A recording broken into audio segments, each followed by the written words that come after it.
आङो दिनैहाय नोंथांमोननिसिम गोसो गोरबोनि खुलुमनाय आं जासिबाय।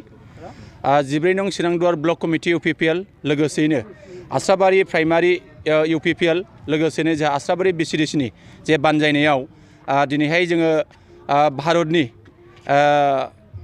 गाहाय मन्त्रि नरेन्द्र मोदी बिथांनि बिथोन बायदियै दिनै सारा भारत नाङैनो सारा आसाम नाङैनो सारा BTR नाङैनो दिनै जोङो 75 बोसोर जे भारतनि उदांस्रि बे सानजों लोब्बा लाखिनानै जे मा होनो अमृत महोत्सव जे हाबाफारि बे हाबाफारिखौ जोङो नैबे जोंनि चिरां जिल्लानि सिङाव थानाय नैबे आस्राबारि BCDCआव आस्राबारि BCDCनि मावख'आव जोङो बेखौ जे जोङो लादों।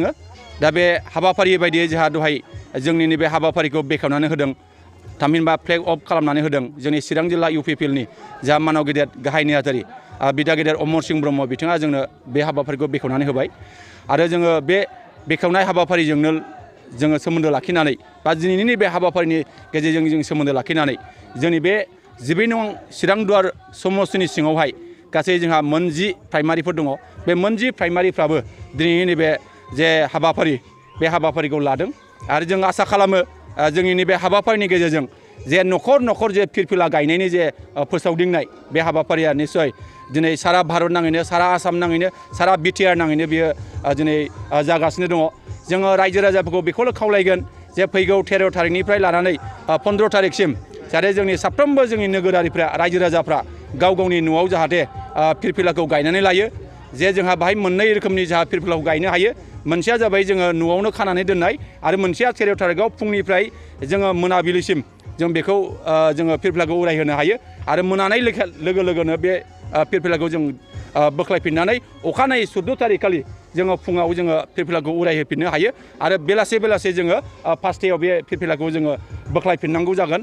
आरो फैगौ 15 थारिख खालि जोङो फुंबिलिनि जे समावहाय जोङो फिरफिलाखौ दिखांनाय आरो बेलासिनि 5 बाजियाव जोङो फिरफिलाखौ बोख्लायफिननाय बेखिनि हाबाफारिखौ जोङो निस्सय रायजो राजाफोरनो जोङो खावलायगोन, रायजो राजाफोरनो जों मिथिहोगोन जाहाथे साफ्रोमबो रायजो राजाया नैबे जोंनि जे अमृत महोत्सव बेनि गेजेरजों जे जोङो जोंनि भारतखौ जाहाथे सारा बुहुमनि गेजेरावनो मिथिहोनो हानायनि थाखाय बे जों जे 75 बोसोर जाबाय दिनै भारत उदांस्रि जानाया।